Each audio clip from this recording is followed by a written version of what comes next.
Okay, so thanks for joining, everyone. We have here a Slido, so if you want to connect, you'll be able to join in the polls and the questions that we asked to break the ice. I will be going through the introduction, and then we'll pass it to Guy to talk to us about uncertainty. So first off, we've created this community because we want to bring together professionals that are seeking to discuss real challenges in the workplace, to exchange ideas and learn from one another. So we believe that great leadership isn't done alone, it's not built alone, and it comes from shared wisdom and collective discussions. Today, we're lucky enough to have Guy Giguère, who's gathered a wealth of knowledge over the years, and he'll be guiding us through the topic of uncertainty. This is our first meetup, and we want to grow this community of leaders who are passionate about improving team engagement and work culture. So if there's a topic you'd like to explore, or you want to present anything at any point in a future session, then you can feel free to reach out at any of the channels that you found us through. So a bit about Guy. He's been in this field for over 30 years in the leadership, team dynamics, and organizational transformation. He's worked with companies of all sizes across the world. He's also helped thousands of professionals strengthen their leadership and build adaptable, high-performing teams. And today he'll be sharing his insights on navigating uncertainty and fostering resilience in the workplace. So, sorry, my slides aren't changing, are they?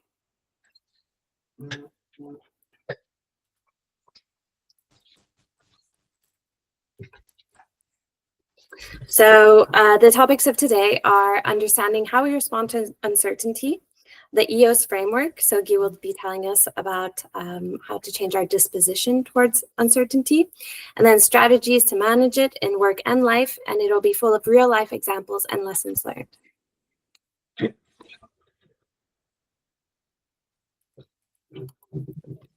Okay, so now we can join the Slido.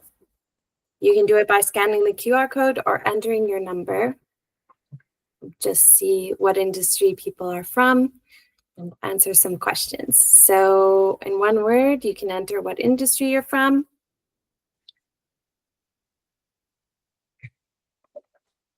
And then just hit submit.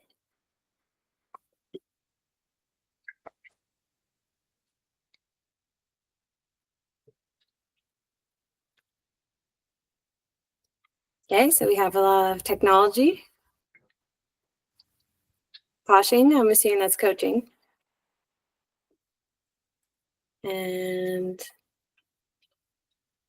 move on. So how do you typically feel when faced with uncertainty? Multiple choice. And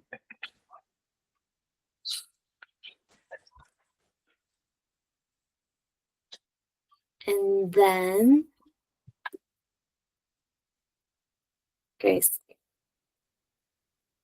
We are cautiously optimistic. It's fair. And then finally, what area of your life or work currently feels most uncertain?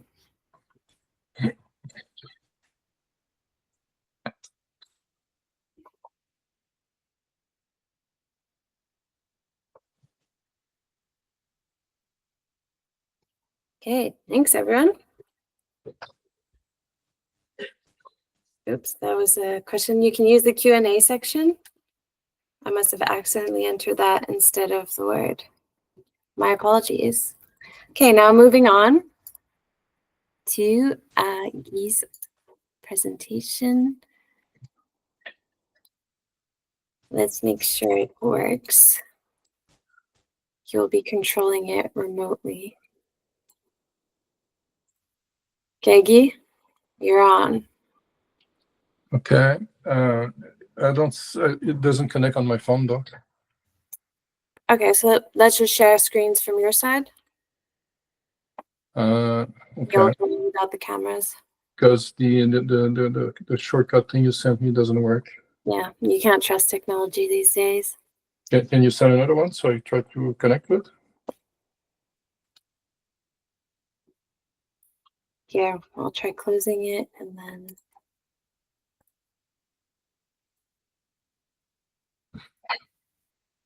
Okay, try again.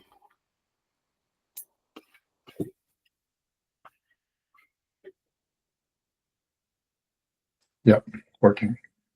Okay, great. You're on the air. Yeah, it is working. Okay, we're on. So, thanks for being here, Slava. And bear with my accent. I'm a bit rusty with English today, so we'll see how it goes. As Vinay said, I'm a consultant, a coach, and I work with people, all kinds of field. And at Effectual Thinking, what we like to do and as much as possible is to develop tools and approaches and the prisons that we offer our clients just to help them move forward. It's easy to get paralyzed in all kinds of things when there's too much going on around. But effectuation is all about moving on, forward motion, getting started. So this is where we work with people, basically. Now, to talk about uncertainty, we need to know in the world today, what are the solid grounds or bases we can walk on and work with, and as human beings, and with forward motion and effectual thinking, one thing that we focus on with people is that at the end of the day, after work or going back home at the retirement time, or when you leave a job for another one, we want people to feel good about themselves, proud of what they did. And what I've noticed in the past 5 years, 6 years, ever since COVID, a bit before that though, things are moving on so fast and so rapidly, and there's so much going on out there that quite often people leave their work with more or less a sour note to it. There's so many people going on sick leaves right now. And we took here as an example the Erickson stages of life. Now, all theories are debatable. This one is debatable too, but on the overall, what I've seen here in Canada, the States, Europe, and Africa, people tend to go through those stages in some ways or fashion. We didn't list all of them, but we listed a few of them. Stage one is when you're a kid, you have to develop hope and to understand what trust is or mistrust. And depending on your roots and how you were brought up, you might have a positive or a negative view on trust. You might easily trust people or not, and that dictates the path that we'll be walking on. Stage two is all about will, developing a sense of autonomy, being able to thrive and move forward, or guilt. You might feel that you're not supposed to talk, you're not supposed to do this, or what have you. But when we talk about will, we talk also about grit, we talk about resilience, and this is where we are. So we need to nurture that. Stage four, that's usually around 20 to 30 years old, where people go through a phase of developing skills and competences. And this is where you get a sense of your worth, your ability to produce, to effectuate things and move on forward. Or some others will feel that they're never at par with what they're supposed to do. They always often feel that they're not supposed to be there. What we call inferiority here, or the imposter syndrome. And I see so many people getting jobs and promotions and not feeling at right to be there. At the end, what happens is, given the path you take and what's happening in there, we see people leaving their job, going for retirement, moving on with a sense of accomplishment, with a sense of integrity. And this is what we're looking for. But more and more people, and I've had that twice last week with clients, they're walking out of work after a long career with a sense of dissatisfaction, because it went on so fast in the past years that and people moving in, the new management not taking care of, not acknowledging the work that's being done there. They leave as though they feel as though it wasn't worth much, and they got this despair and disgust or sour taste to it. So if we don't want to get there, and we want to get on a more integrative position with it, there's some ways to do that. Now, this is Erickson on the lifespan. You can take it down to 4 years, 5 years, 6 years within a position cycle. Let's say you get a promotion, you become manager of something, and in 3 years' time you just master it, and then you move on and you teach someone else. In that 5 years, you get through those stages. So what we did is we've put that down to EOS here. Ça avance pas.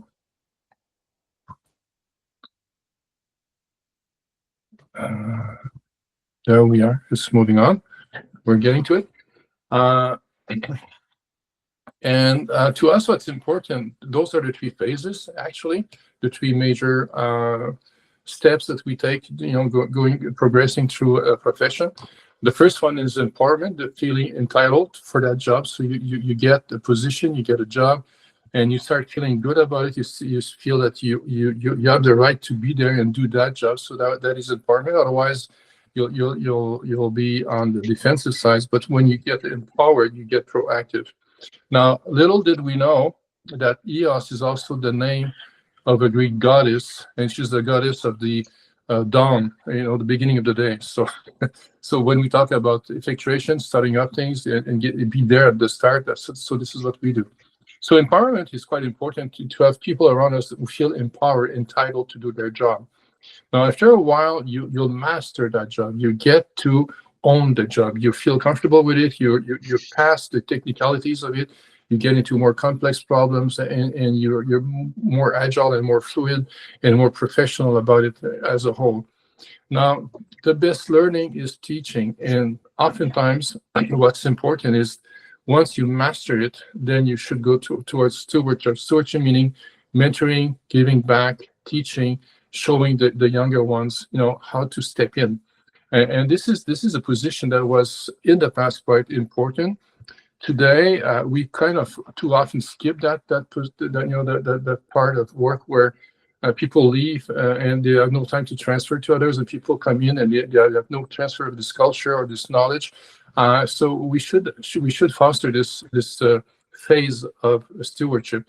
And when I work with managers and vice presidents and presidents, and they talk about talent development, I said, okay, it's fine to develop the talent, get to the roots, but what after? What do you do with the guys who are, people, men and women, 5 years, 10 years from retirement? How do you put things in place so that you can grasp that knowledge and pass it on? So those three steps are important to us, and anything that has to do with uncertainty will play in here. So this is why it's important to know where we are and see how information comes and play in there. So third thing that's important also to mention, when I was doing time management seminars at the University of Ottawa, I would talk to people about the time where most people were farmers, and they would follow the 4 seasons of the year. And just to go back in time, a farmer in springtime will plow and sow and put the seeds in the ground and make sure things are properly organized. And summertime, well, there's field works and what have you. And towards the end of the summer, of early fall, you get into harvest time, and then you've got Thanksgiving and a big celebration, and then you get to winter. And farmers in wintertime would take a break. They would see family and friends and relax and have parties and take care of the animals and tools and equipment and mend any or heal any problems that they had. And they would take time to sit down and look at the stars and dream. So that was on a year span. So when I talk with managers and people, I says, okay, let's bring that year to your week. If your week was a full year, if your week had 4 seasons in it, do you still have in your week a winter? Is there a place in time during your week where you stop and you just look at what's happening and dream and take care of yourself? And quite often people are so busy that they don't, there's always working all the time, and there's no break. So here we'll leave an exercise online, which is called Stop Go. But just to say that we go through phases. Professionally, there's 3 big steps in terms of empowerment, ownership, and stewardship. But going through those steps, it's important also to know that quite often we need to stop, we need to rest, we need to take a break, we need to take a stance and look at things. Otherwise, we'll just get overwhelmed with what's out there. So once that being said, oops. Now, the past century through industrial through the Taylor Fab, the industrial era, we were presented with work as something linear. There's a chain of production, there's the start, there's production, there's the end. And one thing that we still have is the measurement of what's being produced, which we call QPIs. Now, it's nice to know that you've got raw material, you put it on the chain, at the end you have a car, and the test is to know if the car drives or not. Okay. Now, that paradigm um, did in fact brought forward all kinds of management that are linear thinking. There's a start, there's a middle, there's an end, and then we have to evaluate and measure it. And it sounds like every time there's a problem, there's 1, 2, 3, we get to it. 1, 2, 3, we get to it. But sometimes it's more complex in all directions. But we don't have this habit of doing so. We came up with emotional intelligence 20, 25 years ago, and it just went through the same pattern. We were measuring indicators, we were measuring traits, and we said, you're good at this at 60%, you should be good at 68 or 72%. And we would measure intelligence, emotional intelligence, and get a bonus. I've seen that quite often. But emotional intelligence is about being, not doing. So we got it wrong. Life per se, again, we see life as something linear. There's birth, living, and death, and but it could be so in so many ways, multidimensional. So we have to move on from this linear thinking that we have, that 1, 2, 3 solves a problem, then we measure it, to a more dynamic maze type of thinking, of way of doing it. But this is where uncertainty gets in, because when you do 1, 2, 3, beginning, middle, end, you measure it. It's quite recurring. You control that. But if you look at all what's happening around you, and there's too much, then you get a little busy with that. You can get numb with it also. But we need to know that things, life, and everything just goes in all kinds of directions. Now, when I started psychology, I was told that power and control were major issues for people, and we need to have a level of power and control in our lives to know what's happening, so we feel comfortable with it. And this is where we adapt. But when there's too much uncertainty, that we lose a sense of power, we could feel powerless. And this is kind of difficult for people at those times, because if there's too much power, then you get into too much control, micromanagement. If there's not enough power, then we get into this powerlessness feeling, and people kind of freeze when they get into those area.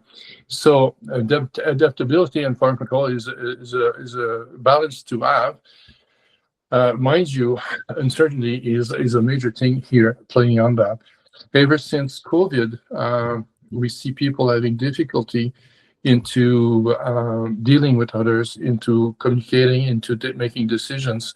But if we pay attention, ever since 9/11 with H1N1 and the COVID and what have you, and now the politics, it seems like there's so much happening on which we don't have any control. And this can lead people to either fight, flight, or freeze. Now, the major reaction that we see in management when there's too much information going on, toxic information, too much uncertainty, not knowing what's happening, well, people get into the firefighter mode, where they just go around and just extinguish any fire that's there. They go around with any emergencies on the day. Quite often, when there's none, they're just going to create a problem just to solve a problem, because they don't know what else to do. I see so many managers going through what we call the doing everything trap. They feel that they have to do it themselves. It's going to be better if they would do this way. And quite often what that sends as a message is they don't trust other people around them. We see people coming for coaching, knowing that they need coaching, being intelligent enough about being, knowing that they need coaching and some changes. But by God, do they resist? And they resist change most of the time. And they come up with yes, but yes, but, and they give us a hard time on that. And one thing that we've been seeing for the past year and a half in bigger companies is the decision fatigue. I see managers having so much on their plate, so much to do, comes to a point where they have a hard time. They get headaches just trying to decide something, and then they consult us, and even then, last week I was with an entrepreneur, and we've been working with him, with one of his directors for the past 2 months, and he just couldn't take the decision. He knew what decision he had to make, but he just couldn't take it. Like he just felt like it was like overwhelming and demanding too much energy and not having enough resource to do it. So we did a little cleanup there, and we helped that. Now, when there's too much uncertainty, what uncertainty will do is will trigger stress in us, and stress can be triggered in 4 different ways. And we just mentioned it: control. If I feel that I don't have control of what's happening around me or with things going on, I might be stressed out, and this will foster some behavior that we just see that will not be productive. Anything that's inconstant, being unpredictable, uncertain, we don't know what's happening. So people have a hard time moving in chaos. Some entrepreneurs will thrive on chaos. This is an opportunity, but most people will see chaos as danger, and the stress level will go up. Novelty, new things. It's nice to have new things, new apps, and what have you. But the thing is, for every new thing that comes up at work or whatever, we need to have time to understand it and to assimilate it. If there's too much novelty at the same time, we don't have the time to grasp it. It just becomes overwhelming and gives us a sense of being non-competent. It's hard for the ego, and then we get to the ego. Uncertainty, not knowing what's happening around us. Sometimes we can take it personally, even though it's not directed to us. And if the ego gets in there, well, we get all kinds of managerial problems, and we get into mediation with people in there. Now, we were talking about this Greek divinity with Eos. In the Greek time, they had 4 elements, which was air, water, earth, and fire. And you mix those, and you got something like air and branches, earth, wood, you get fire. Water and earth, you mix that and you do pottery, or you crush stones, you get iron, and then you make swords. So those basic elements, the 4 elements that are there, are still there. We still mix those to do cars and tools and what have you. Anything that didn't understand, that was unknown or intangible or mysterious, they would say, "Oh, that's ether. That's like the big cloud out there." We have a technological cloud today, but back then they didn't have that. It was ether. So in today's term, though, even though we still have that, and this is where we get some control. In today's term, any leaders, any managers, any entrepreneur, anybody who wants to start a project of some sort, we always deal with the 4 what I call modern elements, and those elements are quite simple. The first one is your milieu, your environment, the environment in which you work, in which you thrive, in which you live. And let's say that you have a company that makes a plastic bottle in Montreal. Well, you could have the same company making a plastic bottle in Vancouver, still Canada, but Montreal and Vancouver would have 2 different cultures, two different inherent inside culture. You bring that to Costa Rica, and it's going to be different. Still doing plastic bottles, but the milieu where it's done is different, and each milieu has a code. So when you work in the milieu and you know that code, it's easy to get around, but you need to get in line with that code. Objects, tools, technology, resources. It could be computers, software, hammer, saw, what have you. We know the tools that we have around. We know how to use them, and this also is a place to feel comfortable and feel grounded. People 30, 40 years ago, they were on the production line. We didn't care too much about people. They just had a job to do, and they went back home. Today, people at work is a major thing, because teamwork is important. People work input is important. Making sure that people are comfortable at work and safe and what have you is important. So we need to have people skills there. So this is new in the past 20 years or so. Now, the major thing here is information. Information 34 years ago was minimal compared to today. It was really, really minimal. We didn't have that much interaction all day long. Today's information load is incredible, and quite often there's too much. The system is asking too much information, and quite often we have information that we get but is totally useless. And ether was replaced by time. If we have too much information, we spend too much time on information, it doesn't produce anything. We get a sense of unproductivity. We get a sense of losing our time, and time is not renewable. So time here is the intangible factor on which to evaluate. Do I feel that I have time for myself or not? Or do I feel overwhelmed? There's not enough of 24 hours in the day. And quite often I see managers and people working feeling that they don't have enough time, and always running after the minutes. And I've got a director with whom I work, and he has an open calendar. It's quite common, or for him to see that tomorrow morning at 11 o'clock, 4 different people set him with 4 different meetings at the same time. I mean, we didn't have that 30 years ago. It didn't work like the way. So when you look at information right now, there's a huge information overload. Information is important, but too much of it, when it's not relevant, gets to create uncertainty, gets to create chaos. So to move about that, well, as I just said, uncertainty feeds on fragmented attention. What happens is when there's too much information, when there's too much things going around, and that could be like a cluttered place where there's too much thing lying around, which causes noise, visual noise. When there's too much thing around you, your mind cannot proceed the information, cannot seriate and discriminate the information, for what's important, what's not. And it gets to wander all around the place. And when you've got your brain, your mind wandering all over the place, it's hard to take the most important information that's needed to take a decision. So that's what we call the fragmented attention. And to get that, and because of information overload, we get on that fragmented attention. Social media is one of the viral thing, the politics and what have you that we've had for the past months. So what's to be done? Well, it's easy.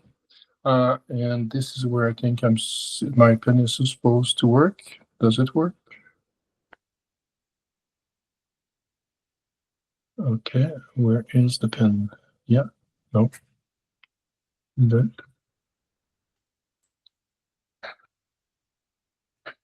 Let me make sure that you're a co-annotator. Okay, now you should be able to annotate. You'll see on the bottom of this. Yeah. Thank you. I got it. So, coming back to my pen, home. Well, that's a safe place. This is where we should make sure that we take care of ourselves, that we have an environment that, we talk about milieu, object, people, and information. What home we should try to have as much as possible a place and environment. And when we talk about those objects, things that we come back to that are familiar to us, where we are, some sort of our personal ritual. It doesn't work too well. Okay. So, but the basics of home, this is a safe place. The relation at home also should be nurturing and supporting and being a safe place. And we should try to limit all unnecessary information on new intakes, and make sure that at home we have time for ourselves and to slow down and reflect and what have you. So home is some sort of a heaven in those 5 aspects, where when you get to work, you should get to work in some sort of a Zen state or harmonious state to as much as possible. Now, when we look at the world, well, we don't have much control on that. Be it global or national, we don't have control on that. So yeah, it might be a topic, it might be a discussion, but there's no need for that to become a source of anxiety. But it is becoming a source of anxiety right now. Objects, we don't have control on that also. What's moving on out there, people, national, worldwide, there's so much happening, but often we feel powerless with that. And there's all kinds of information. We get so much information right now, but often that information is toxic, and it's eating up time. It's eating up valuable time that we should have here. And if there's something to do with work, the workplace is to try to filter this as much as possible and have as less of it as possible. You have the one that's useful for work. Now, if you look at the workplace now, and you're working with people, and you're a manager and you're a leader, well, what you want to do is make sure with your team that the milieu in which you work is stable. Okay, so you come at work, you know the place, you know how it works, you know the code. Just come back on it on a daily basis. Okay, guys, this is our workplace, this is how it works. We stay here, we know it goes. Nobody's going to tamper with that. the tools that you have. You bring in any novelty, well, one at a time, you make sure people grasp it and assimilate it and make this as solid as possible and as sound as possible. Now, your time as a manager with a caring outlook on people should be listening to what's happening in those two boxes here, meaning this here. Because this is where stress, anxiety will come up. If people cannot filter what's coming from outside, this is going to be a mess. So we need to listen to people and what's happening in the corridors, the hallway discussions, and what's going on, and see if it's pertinent to job or not. We could have a safe place where people ventilate for, I don't know, 15 to 20 minutes, but it's okay, guys, this is done. Let's move on to what we know, the information that we need to produce what we need to do, and come back to the valuable information that's pertinent to the job per se.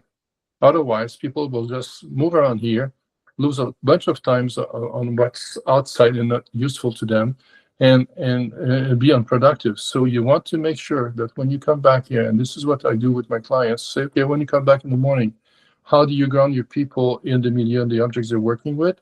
Do you state back what's the goal? And you take care of what's happening in here. And if this is taking too much place, you stop them, okay?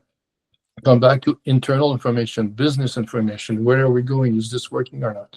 And try to be positive here. So basically, anything that's out there with too much information, but also with too much toxic information, is what's happening right now. And we've had that with COVID, ever since COVID, and we've got that with international politics. But bottom line is what's happening in the top. We have to focus on that. So just to, oops, okay, we got to clean that up.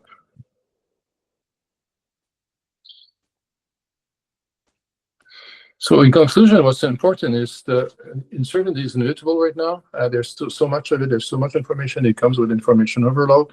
We need to know that we cannot crunch all the information that's out there. So we have to choose what we want to crunch. So there's a way to approach it. Then the key takeaways is to pause and reflect. Make sure that you do have some stop times. You will need to stop.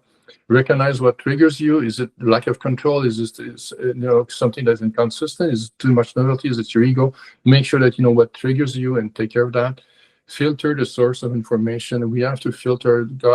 With my clients, quite often the first half hour is just about filtering information and what's valuable, what's not, and engage with others.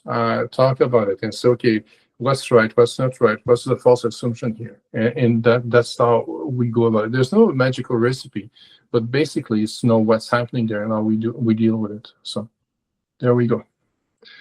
That was it in a nutshell.